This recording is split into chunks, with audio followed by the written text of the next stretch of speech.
بہرحال ان کی زندگی کے ادوار مختلف ادوار ہیں ان کے. یہ بات مجھے ویسے یاد آ گئی اس سے کہ وہ جب نجاشی کے سامنے اس کے دربار میں قرآن کریم کی آیات تلاوت کی گئی تو ان لوگوں کی آنکھوں سے آنسو بہہ پڑے. سبحان اللہ. قسم کا کفارہ اور قسم کے متعلق اللہ تعالیٰ نے ذکر فرمایا. یاد رکھیے بس اوقات ہم جلد بازی میں قسم تو کھا لیتے ہیں کہ ہم ایسا نہیں کریں گے، لیکن پھر اس قسم کو پورا نہیں کر پاتے. پہلی بات تو یہ ہے کہ بندے کو قسم کھاتے ہوئے انتہائی احتیاط کرنی چاہیے. قسم کھانی ہی نہیں چاہیے، رب کے نام کی قسم کھانی ہی نہیں چاہیے. جب قسم کھا لی تو پھر اس کے نام کی قدر کی جائے، بس پھر ڈٹ جائے.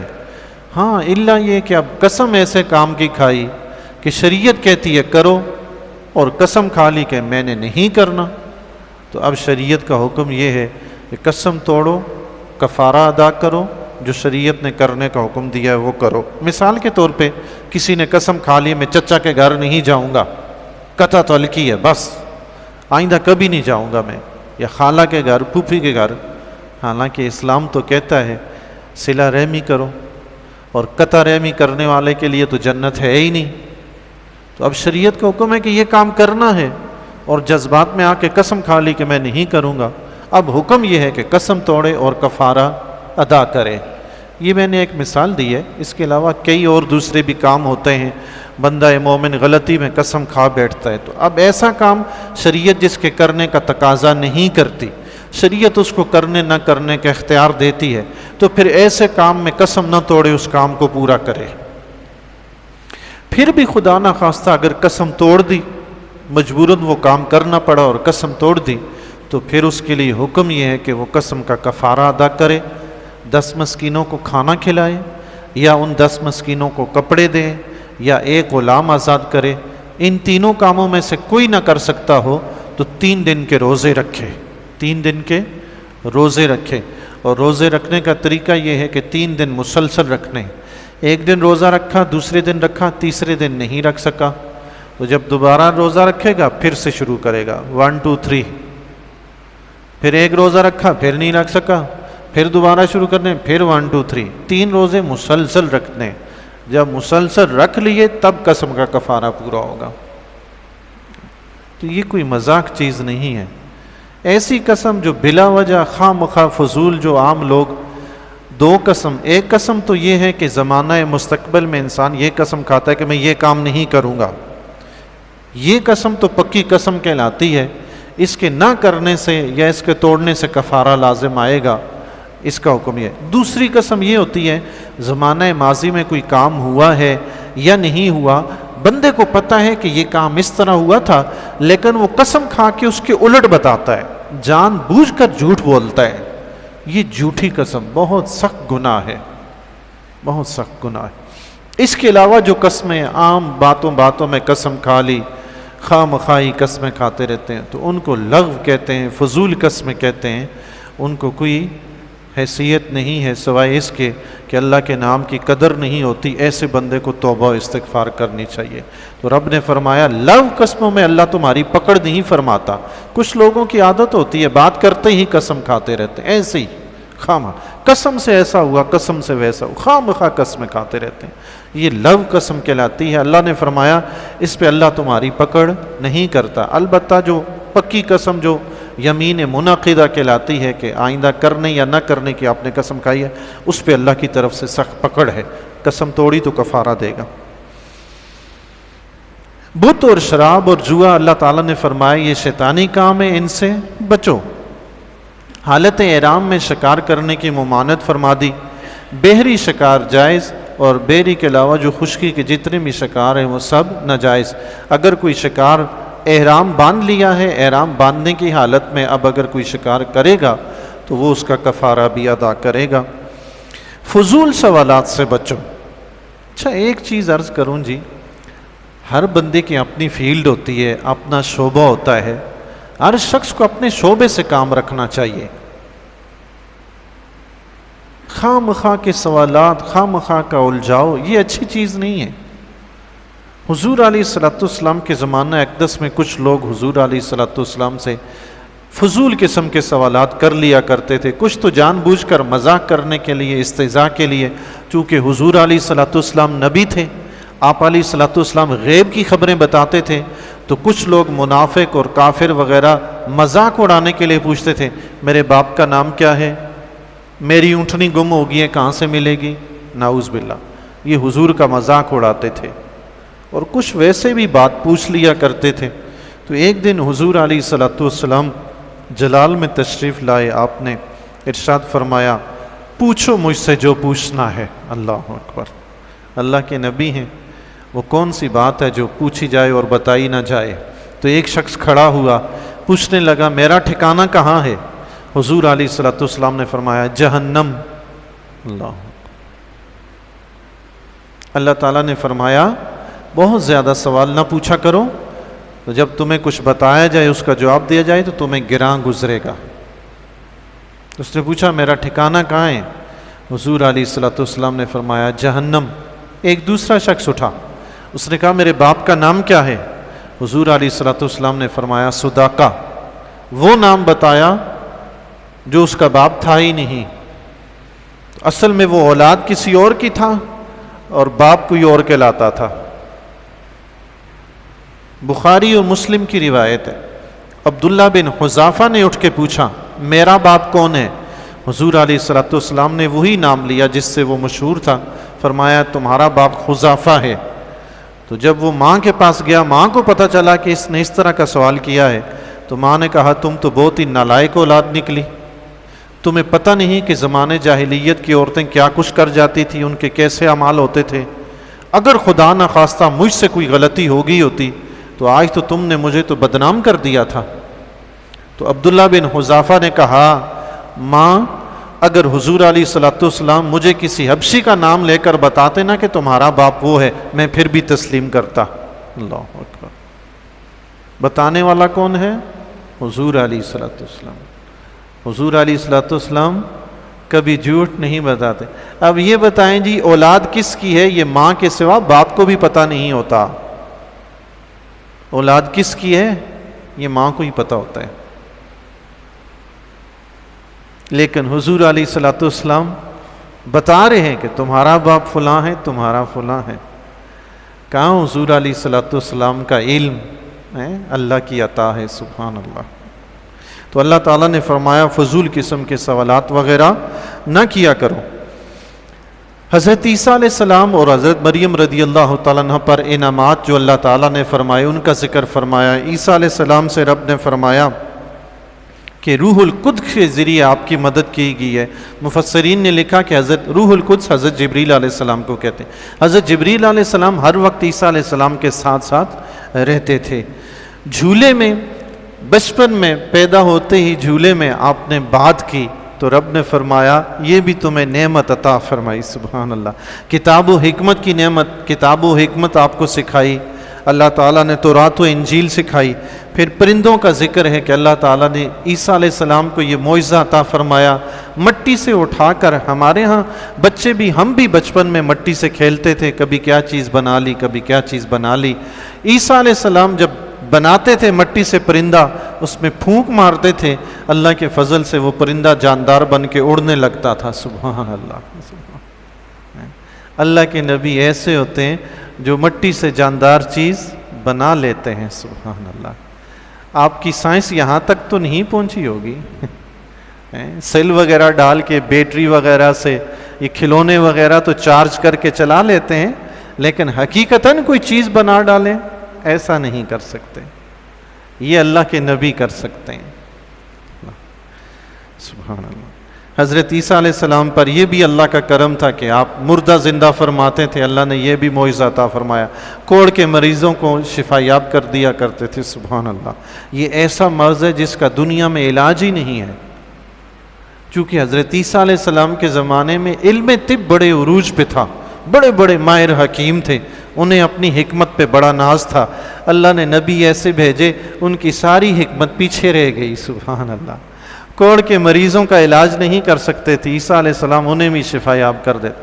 اچھا ڈاکٹر ہر بیماری کا علاج کر لے، ہو سکتا ہے کر لے ہر قسم کی بیماری کا، لیکن ڈاکٹر کبھی کسی مردے کو زندہ نہیں کر سکتا. جو ڈاکٹر مردے کو زندہ کرتا ہے وہ اللہ کا نبی ہوتا ہے. سبحان اللہ کے نبیوں کے یہ کام ہے. اللہ تعالیٰ نے فرمایا عیسیٰ علیہ السلام کے بارے میں تکلم الناس فی المہد وکہلا، تم نے جھولے میں لوگوں سے بات کی ہے اور کہولت کی عمر میں بھی لوگوں سے بات کرو گے. یہ 35-40 سال کی بعد کی عمر کہولت کراتی ہے، کہلن. تو اس سے علماء کرام نے ثابت کیا ہے کہ عیسیٰ علیہ السلام 33 برس کی عمر میں اٹھا لیے گئے تھے. یہودیوں کا تو یہ کہنا ہے نا انہوں نے قتل کر دیے، نعوذ باللہ من ذالک. تو اگر انہوں نے قتل کر دیے تو قرآن تو کہہ رہا ہے کہ بڑھاپے کی عمر میں بھی آپ لوگوں سے بات کریں گے. تو بڑھاپا تو آپ پہ آیا ہی نہیں تھا، آپ تو جوانی میں ہی دنیا سے چلے گئے. تو بڑھاپا تو آیا ہی نہیں ابھی. مرزا قادیانی صاحب اس کا کوئی جواب نہیں دے سکتے. تو بڑھاپا عیسیٰ علیہ السلام پہ آئے گا کب؟ جب حضرت امام مہدی رضی اللہ تعالیٰ عنہ دنیا میں تشریف لا چکیں گے، وہ ظاہر ہو جائیں گے، دجال آ جائے گا، اس کے بعد عیسیٰ علیہ السلام تشریف لائیں گے. 33 سال کی عمر میں نوجوان ہوں گے عیسیٰ علیہ السلام. 33 سال کی عمر میں دنیا میں تشریف لائیں گے، بڑھاپا پائیں گے، کہولت کی عمر میں لوگوں سے بات کریں گے، پھر دنیا سے رخصت ہوں گے. سبحان اللہ. یہ بھی اللہ کی آپ پہ نعمت ہے. جوانی میں اٹھا لیا، واپس جوانی میں بھیجا جائے گا. سبحان اللہ. اللہ اکبر. عیسیٰ علیہ السلام سے رب کائنات نے ارشاد فرمایا کہ قیامت کے دن عیسیٰ علیہ السلام کے متعلق چونکہ عیسائی یہ عقیدہ رکھتے ہیں کہ عیسیٰ علیہ السلام اللہ کے بیٹے ہیں اور خدا ہیں، تو قیامت کے دن رب کائنات عیسیٰ علیہ السلام سے پوچھے گا، اے عیسیٰ مجھے بتاؤ کیا تم نے یا تمہاری ماں نے ان سے کہا تھا کہ تم خدا ہو؟ اس وقت تو عیسیٰ علیہ السلام رب کی بارگاہ میں عرض کریں گے، مولا تو جانتا ہے ہم نے تو ایسا کچھ نہیں کہا. یہ بات صرف عیسائیوں کو شرمسار کرنے کے لیے پوچھی جائے گی کہ جب اللہ کے نبی نے تمہیں نہیں کہا تو تم نے کہاں سے گڑھ لیا کہ یہ اللہ کے بیٹے اور خدا ہیں. اللہ.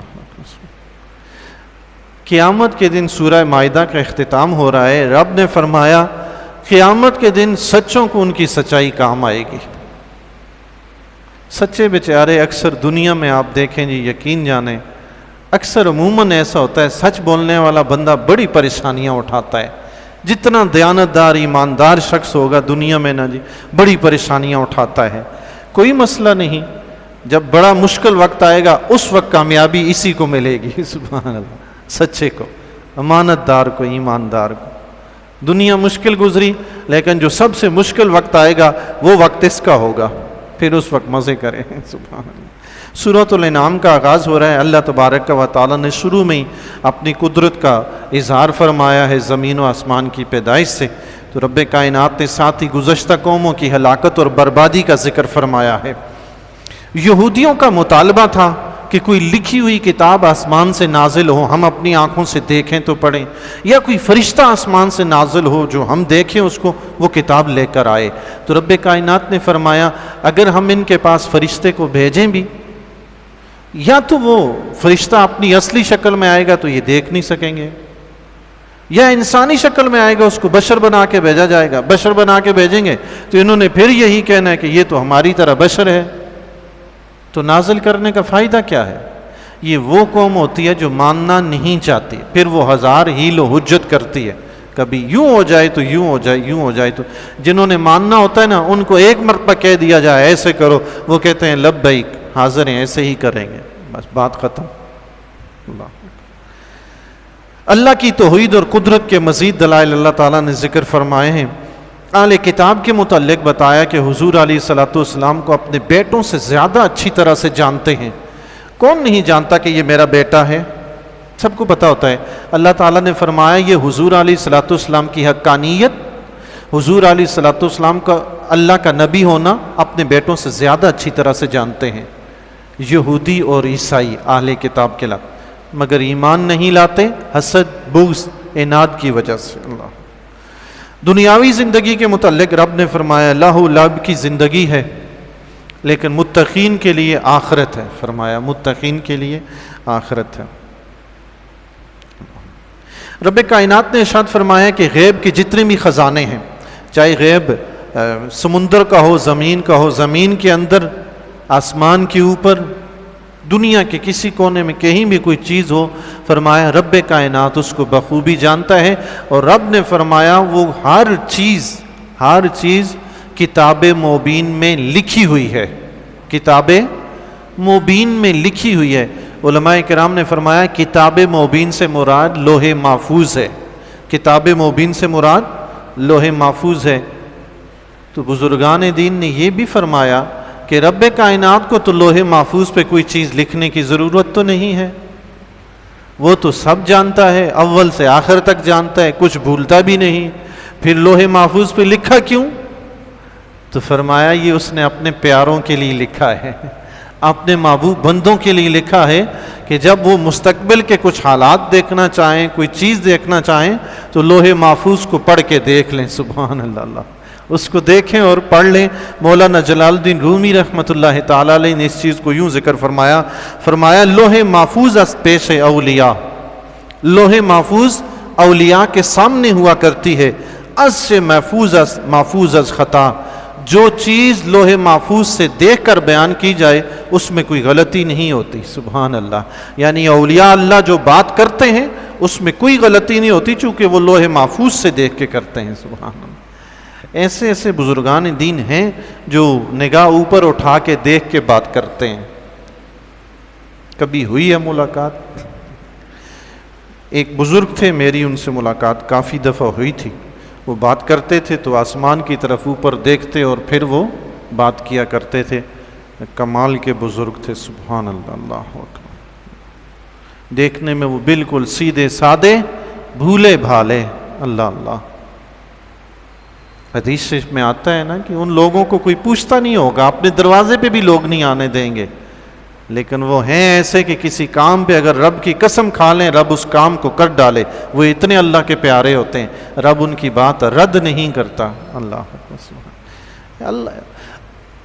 اللہ اپنے حبیب کے طفیل ایسے اللہ والوں سے ملاقات کرواتا رہے۔ سبحان اللہ، ایسے ملے، ان کے پاس بیٹھنے سے جو ایمان کو تازگی ملتی ہے، یقین جانے ساری زندگی بندہ مسجد میں اعتکاف میں بیٹھا رہے، قرآن پڑھتا رہے، نماز روزہ کرتا رہے، وہ لطف نہیں پاتا جو ایک اللہ والے کے پاس بیٹھ کر چند لمحوں میں پا لیتا ہے۔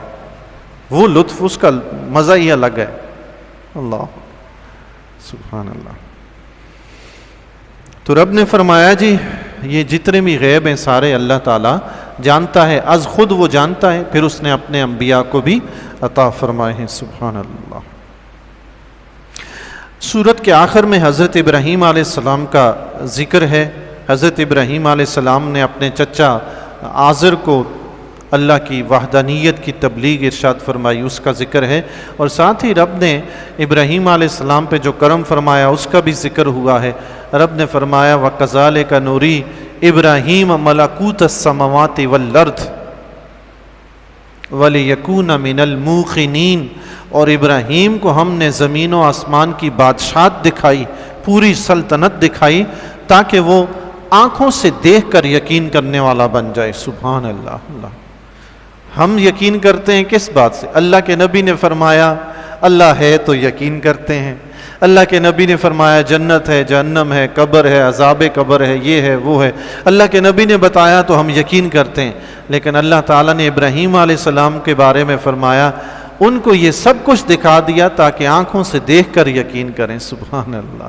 تو ابراہیم علیہ السلام کے بارے میں آتا ہے، پھر اللہ تبارک و تعالیٰ نے آپ کو حکم دیا، آپ ایک چٹان پہ کھڑے ہوئے تو اللہ تعالیٰ نے آسمان کے سارے پردے ہٹا دیے، ابراہیم علیہ السلام نے آسمان کی طرف نگاہ اٹھائی تو عرش و کرسی تک جو کچھ تھا سب دیکھ لیا۔ سبحان اللہ۔ اور پھر رب کائنات نے زمین کے پردے ہٹائے تو ابراہیم علیہ السلام نے جب زمین تک نگاہ دوڑائی تو تخت الثری تک جتنی بھی چیزیں تھیں سب کو ابراہیم علیہ السلام نے دیکھ لیا۔ سبحان اللہ۔ تو ابراہیم علیہ السلام سے یہ زمین و آسمان میں کچھ پوشیدہ نہ رہا، مگر اللہ تبارک و تعالیٰ کو وہ بھی نہیں دیکھ سکے۔ یہ سعادت جو نصیب ہوئی حضور علیہ السلام کو نصیب ہوئی۔ سبحان اللہ تبارک و تعالیٰ سے دعا ہے قرآن کریم کو پڑھنے، سمجھنے، عمل کرنے کی توفیق عطا فرمائے۔